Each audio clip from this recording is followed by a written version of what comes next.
नाशिकच्या पंचवटीत jogging track असलेल्या Shrikrishna garden समोर साकारलाय 7 मजली देवीदास हाईट प्रकल्प। मग येताय ना आजच आपला फ्लॅट बुक करायला देवीदास हाईट्स मध्ये।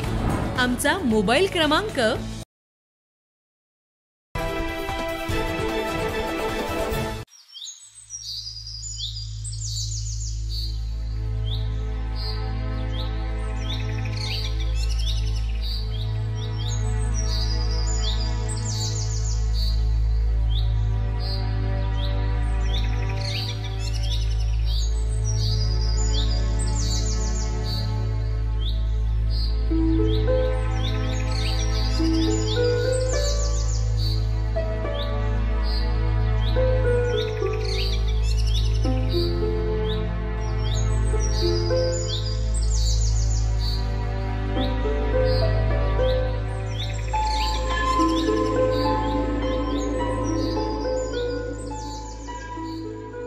नाशिक शहराच्या परिसरात गेल्या 2-3 दिवसांपासून सुरू असलेल्या पावसानं आज विश्रांती घेतली आहे। मात्र पावसाच्या विश्रांतीनंतर सकाळी शहरावर पांढऱ्या शुभ्र धुक्यांची चादर पसरली।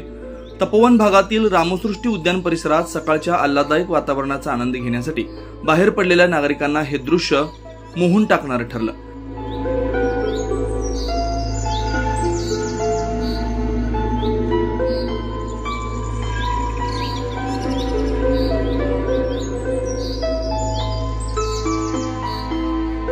तब्बल वर्षभरानंतर शहरात असे धुके पडल्याने नागरिकांनी आपण जम्मू काश्मीरमध्ये आहोत की काय अशी प्रतिक्रिया दिली आहे।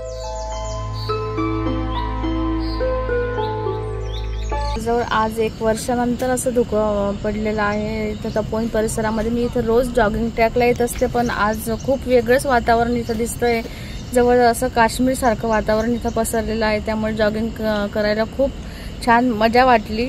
थंडी होती पण खूप छान मजा येत होती जॉगिंग करायला। खरं तर म्हणजे आता 2 दिवसापूर्वीच पाऊस संपलेला आहे आणि तो पाऊस संपल्यानंतर लगेचच पितृपक्ष सुरू झाल्यानंतर आज हे धुकं वगैरे पडलेलं आहे। फार छान वातावरण आहे इथलं। तपोवनामध्ये मी रोज फिरायला येत असतो आणि खरं आपण नाशिककर तसं बघितलं तर खूप भाग्यवान आहे की असं सुंदर एक पर्यटन स्थळ आपल्या इथे नाशिकला आहे। तर जास्तीत जास्त लोकांनी इथे याला भेट देऊन आजचं हे जे वातावरण आहे त्या अनुभव असं मला सगळ्यांना आवाहन करावंसं वाटतं।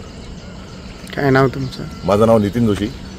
मी पण इथे रोज फिरायला येत असतो, फोटोग्राफी वगैरे करतो आणि खरं तर आज मी कॅमेरा विसरलेलो आहे इनफॅक्ट, पण फार सुंदर वातावरण आहे आणि हे वातावरण प्रत्येकाने अनुभवावं असं मला वाटतं। सकाळपासून पसरलेल्या धुक्यानं नाशिक शहराच्या सौंदर्यात भर पडली आहे अशा भावना देखील नागरिकांनी व्यक्त केल्या।